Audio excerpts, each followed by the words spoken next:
what's up? With the Mahoyo movie finally dropping in 2026, I've seen a lot of people asking if they need to watch 20 different Fate series just to understand what's going on. The short answer is no.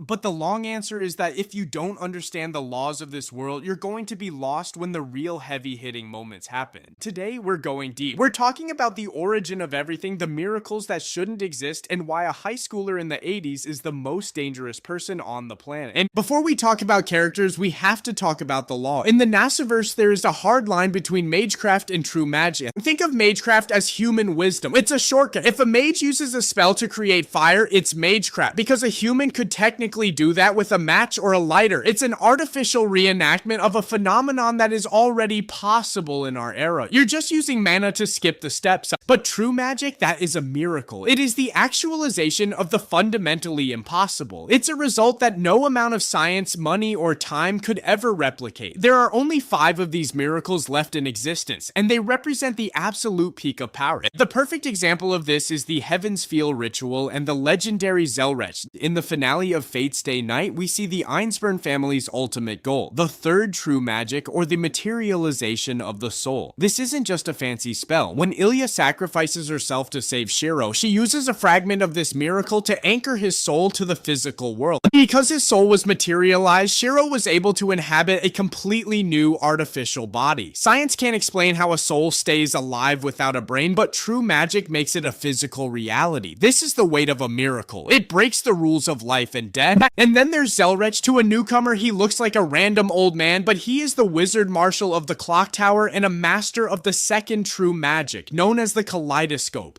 His power allows him to observe and draw energy from infinite parallel timelines. He appeared at the end of Heaven's Feel just to judge if the survivors were worthy of the true magic they had witnessed. In Mahoyo, we see the birth of the 5th true magic, a miracle that deals with the consumption and extinction of time itself. So where do these miracles come from? They come from Akasha, also known as the Root. In the Nasuverse, Akasha is the source of all records, past, present, and future.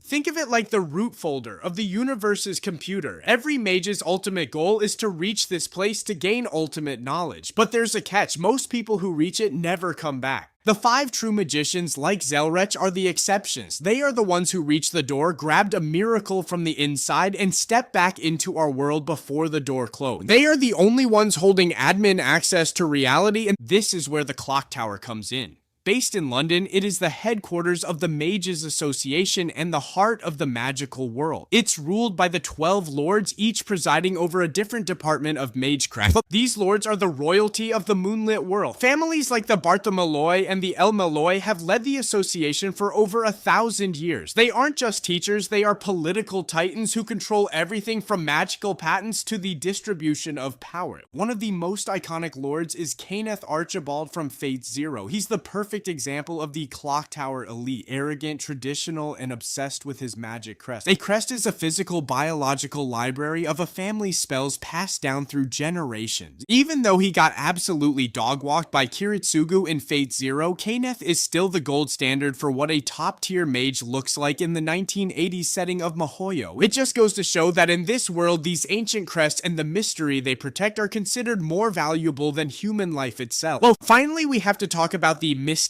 eyes. These are permanent mutations that connect the user directly to the root. You've likely heard of the death perception eyes, but there are even more specialized versions, like eyes that allow a user to look directly into the past and see history as if it were happening right in front of them. The crazy part, in the clock tower, these aren't always something you're born with. They are traded like high-end jewelry at the Rail Zeppelin auction. If you have enough money, you can literally have a pair of legendary eyes implanted into your head through surgery. It's a brutal clinical world where even your biology is just another resource to be bought and sold.